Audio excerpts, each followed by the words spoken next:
안녕하세요. 아르콤 이야기 시간입니다. 12번째 이야기를 들려드릴 거고요. 오늘은 유럽 사례 중에 타피라고 하는 이름의 예술가들을, 기업을 위한 예술 프로그램을 운영하는 예술가들을 육성하는 교육 프로그램에 대한 이야기를 들려드리겠습니다.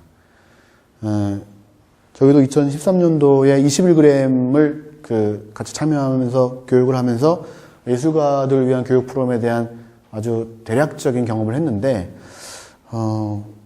제가 이 타피에 대한 이야기를 보면, 타피는 트레이닝 아티스트 포 이노베이션이라는 거의 약자인데, 이게 그 보고서입니다. 그 보고서를 보고서 깜짝 놀랐습니다. 이게 좀 차이가 많이 나는 것 같다, 우리 수준하고는요. 그리고 이 그림이 아주 인상적인데, 그러니까 뭔가, 글쎄요, 이 말이 예술가를 의미하는 건지, 말이 근데 그 바닷가에 가서 물을 먹는지 모르겠는데, 호수일 줄은 모르고요. 어쨌든 예술가들을 그 기업이라고 하는 기업 영역이라는 어떤 대양이나 호수에 데리고 나가서 물을 주기 위해서 어떻게 할 것인가, 이런 것 같습니다. 그림에 제가 해석한 건 그런데요. 그래서 이거는 그 2011년부터 2년 동안 수행했던 프로젝트입니다.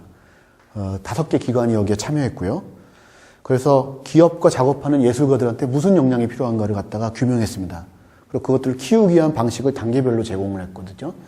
그래서 이걸 보니까 상당히 체계적인 것 같습니다. 그래서 그 내용들을 좀 간략하게 설명을 드리려고 합니다. 여기도 이제 그 결과들을 발표하는 컨퍼런스가 있었고요. 2013년도에 4월에 브뤼셀에서 있었고요. 그래서 여기서 얘기하는 거는 그 사회를 혁신시키는 것을 위해서는 예술가가 훈련을 해야 된다. 그래서 예술가의 훈련을 일어날 때만이 유럽이 혁신적으로 변할 수 있다. 아주 이런 그 이야기를 하고 있고요. 뭔가 이 컨퍼런스의 모습인데 좀 자유롭고 활력 있어 보입니다. 그래서 이런 교육 과정에 대한 경험이 우리한테도 도움을 줄 수 있을 것 같고요. 여기서 제일 인상적인 거는 뭐 여러 내용들이 많이 있지만 예술가들이 이런 기업에서 활동하기 위해서 필요한 역량들을 프레임워크를 갖고 여러 단계로 얘기를 했습니다. 그래서 이 역량은 어떻게 예술가들이 7개 차원으로 봐서 맥락을 어떻게 이해하느냐, 교육적, 연구적, 마케팅적, 프로젝트 운영적, 사회적, 예술적, 이런 영역별로 어떤 다양한, 이렇게 한마디로 다중적인 역량이 필요하다, 이런 것에 대한 내용을 갖다가 규명한 그런 보고서가 되겠습니다. 그러면 하나하나 내용을 간단하게만 좀 보도록 하겠습니다. 첫 번째, 그 기업에 활동하는 예술가들을 육성하려면 맥락적인 역량이 필요하다고 처음에 얘기하겠습니다. 그럼 맥락이라는 건 뭐냐면, 예술가가 기업에 왔을 때 조직이라는 거는 예술가의 사회가 얼마나 다른지, 그 다른 점을 이해하는, 한마디로 이건 문화 다양성적인 능력입니다. 그래서 그거를 또 그 역량을 구성하는 요소들도 자세하게 나오고 있는데요. 그럼 조직이라는 건 뭐냐, 일은 무엇이냐에 대한 이해로부터 해서 혁신이라는 건 뭐냐, 그 다음에 웰빙은 뭐고, 역량은 뭐고, 그 다음에 예술의 역량은 뭐고, 이런 식으로 뭔가 예술과 조직의 차이성을 이해하는 것들을 먼저 하자. 그런 역량을 가져야지만 예술가가 조직에서 일할 수가 있다. 조직을 변화시킬 수 있다. 이렇게 이야기하고 있습니다. 두 번째는 예술적 역량인데요. 아무리 맥락적 역량이 있다 하더라도 예술가가 고유의 자기 예술적 역량이 없으면 기업에 갈 필요가 없죠. 그러니까 본인 자체가 갖고 있는 예술적인 그 작업에 대한 거, 과정에 대한 거, 그 다음에 예술이라는 것을 어떻게 적용시키고 그걸 통해서 어떻게 성찰할 것이냐, 예술은 또 실제로 어떻게 실용적으로 지식을 갖고 있는지, 그러니까 예술 자체를 구성하는 역량 자체를 어떻게 키울 것인가도 함께 이야기를 하고 있습니다. 그 다음에 얘기하는 건 마케팅 역량인데요. 마케팅 역량은 시장을 조사하고 파악하는 능력이고, 그 다음에 그걸 하기 위한 다양한 방법론들, 그래서 자료를 조사를 하고 자료를 갖다가 수집해가지고 그거를 의미 있는 어떤 마케팅적인 그 보고서로 만들어내는 능력까지를 포함하는 것 같습니다. 그래서 일반적으로 예술 경영에서 다루고 있는 마케팅 역량하고도 연계성이 상당히 있는 것 같습니다.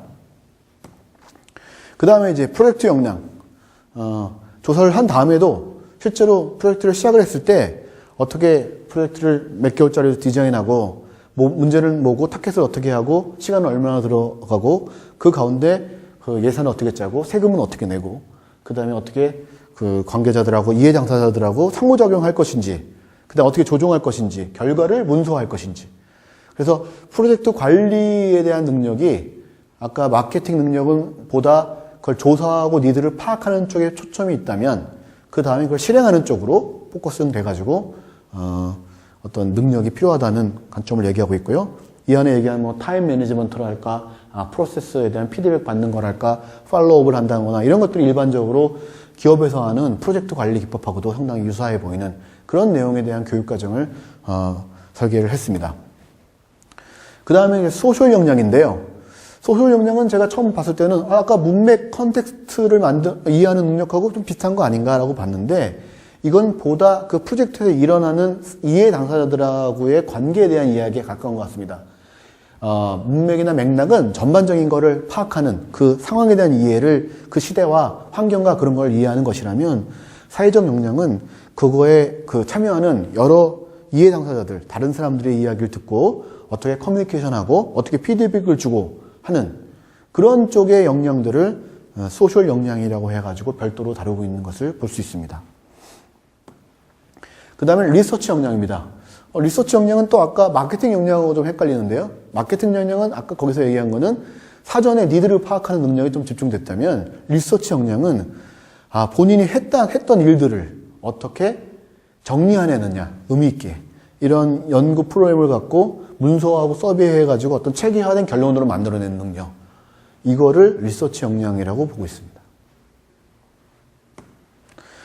그 다음에 교육적 역량은 그거는 그 실제로 본인이 가가지고 사회적 뭐 작용을 하고 하더라도 예술을 교육 과정으로 이해시켜야 되기 때문에 교육 자체를 그러니까 교육공학이나 아니면 교육학이나 교육적 방법론에 대한 교육적 철학과 방법론에 대한 이해를 어떻게 시키는 건지 그리고 실제로 구체적으로는 교육의 실행자로서 어떻게 하면 거기에 참여한 사람들을 실행을 이끌어내고 동기부여할 것이냐 이런 부분에 집중되어 있다고 볼 수 있겠습니다.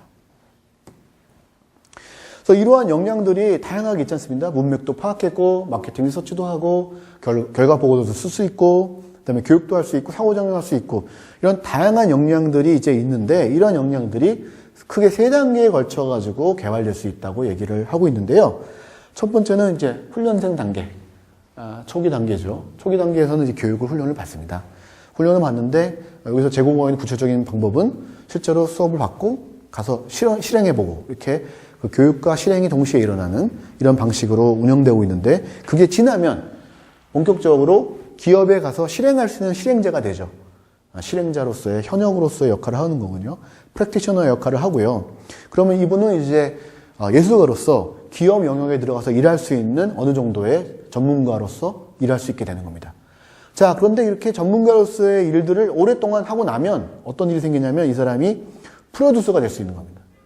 프로듀서가 될 수 있는 거는 프로듀서라는 거는 프로젝트를 뭐 수주하고 실제로 예술 개입을 협상하고 기업의 요구를 듣고 기업에 맞게끔 그 프로그램을 기획해 주는 사람.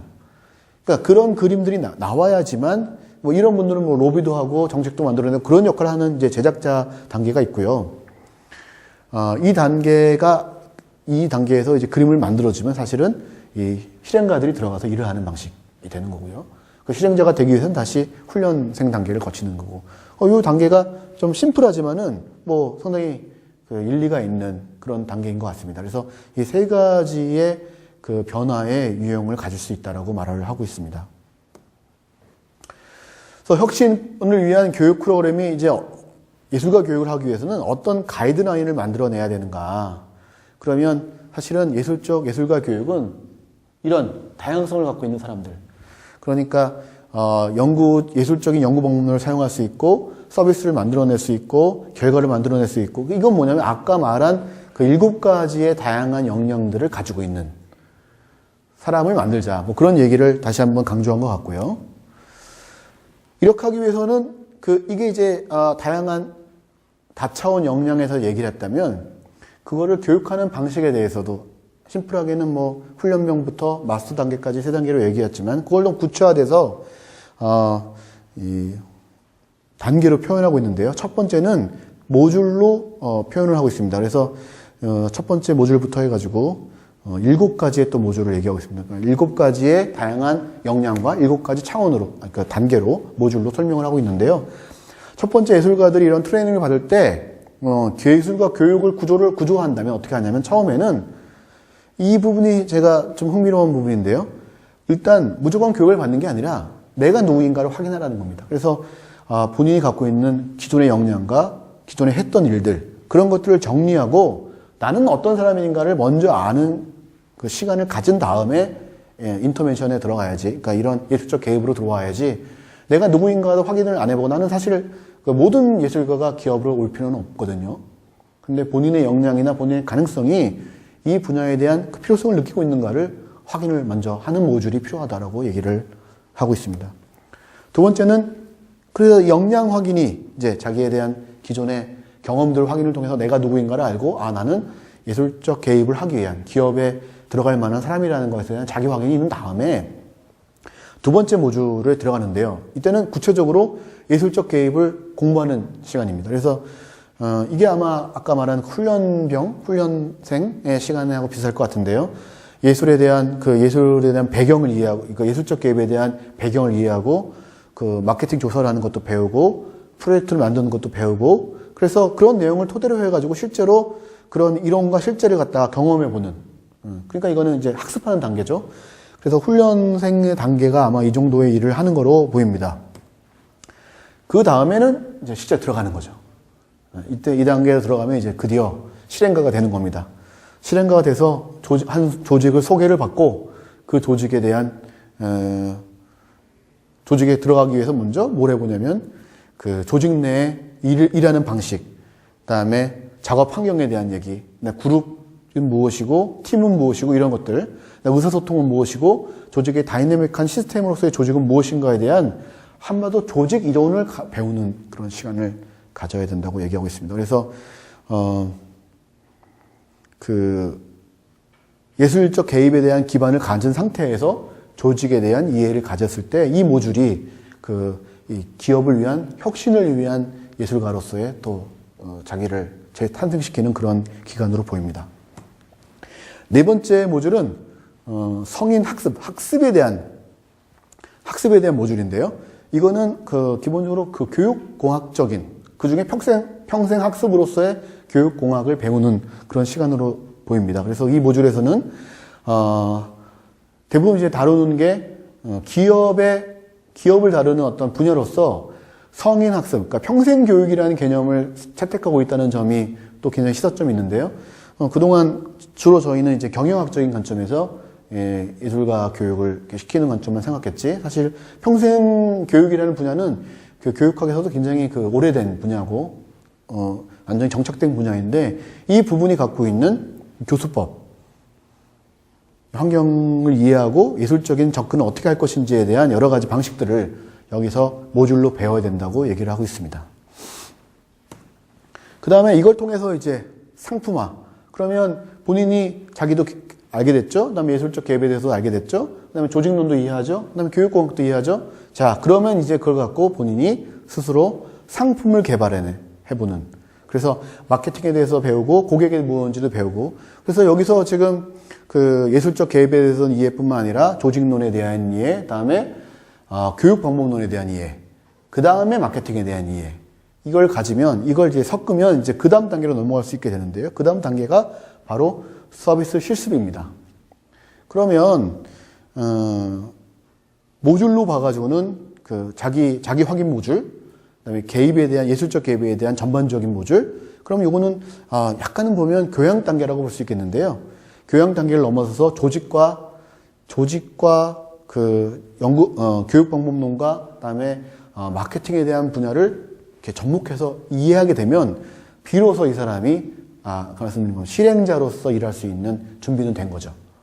그래서 실행자로 이제 들어가서 이제는 예술적 개입을 실제로 실행해 보는 일을 하게 되는 거고요.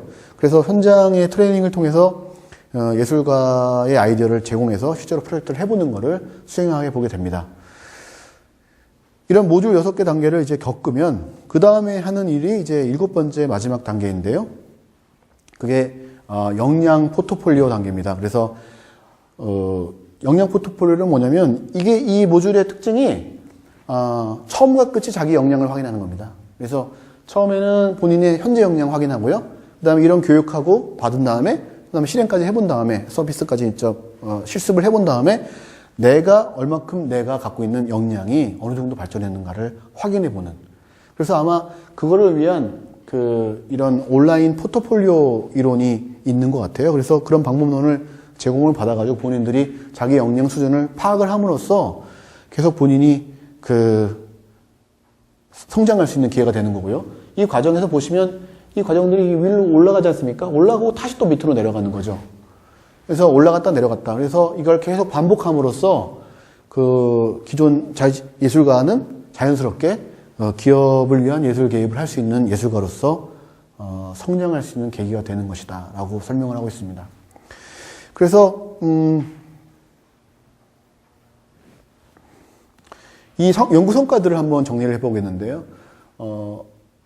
여기서 제공하고 있는 다차원적인 역량하고 그다음에 다단계 모듈이라는 개념이 사실은 여기서 확인할 수 있었던 것은 예술가들이 기업에 적용하는 능력을 갖기 위해서는 상당히 체계적인 노력이 필요하고 좀 장기적인 노력이 필요한데 그것도 그냥 무조건 하면 된다는 거라기보다도 그걸 여러 좀 단계별 점증적으로 이 체계를 갖고 접근하는 것에 대한 연구들이 이미 유럽에서 있었다는 사실을 알 수 있었고요. 그런데 이런 걸 얘기할 때 좀 인상적인 건 뭐냐면 이거는 문화예술 전략이 아니고요. 유럽을 2020년까지 혁신적으로 변화시키기 위해서 예술가를 키워야 된다는 좀 뭐랄까요. 담대한 선언으로 보입니다. 그래서 이걸 이렇게 예술가를 키워야 되는 이유는 문화예술 정책의 확산을 위해서가 아니라 유럽의 혁신 정책과 크리에이티브 유럽을 위해서 이걸 해야 된다.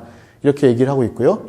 그 다음에 유럽에서 평생 교육을 위한 아마 목표가 상당히 강한 것 같습니다. 그 프레임워크 안에서 이거를 역량을 개발해야 되고, 자, 이렇게 되는 이유가 결국 예술가들의 고용 가능성, 일자리 창출을 관계된다는 거죠. 그래서 우리나라에서도 일자리 창출 얘기가 계속 나오는데, 결국 이런 고용이 일어나기 위해서는 역량의 확산에 대한 교육 체계가 반드시 필요한 거고요. 그 교육 체계는 무엇보다도 사회 변혁에 목표를 두고 있다는 점, 그 점이 저희가 좀 확실하게 인식을 해야 될 부분인 것 같습니다. 그래서 이것을 위해서는 당연히 예술가 훈련을 위해서 인식을 제고하고 이런 교육의 필요성을 인식한 다음에 결국은 교육에 대한 가치를 부여하고요.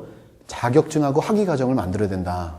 그래서 우리나라에서도 예술 강사들을 위한 교육 과정, 예술 교육을 위한 그런 커리큘럼과 학위 자격증 과정이 이제 시작된 바 있습니다만 점차로 앞으로는 유럽의 이런 상황을 봤을 때는 영역별로 특화된, 그러니까 학교 교육뿐만 아니라 이런 기업의 예술 교육 프로그램에 특화된 교육 과정에 대한 니드가 발생할 것으로 예상이 됩니다.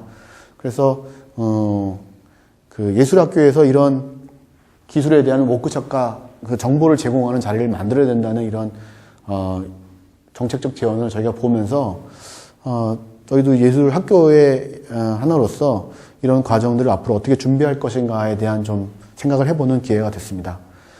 이상으로 이노베이션, 사회 변혁을 위한 지원하기 위한 예술가 육성에 대한 유럽 사례들을 보셨는데요.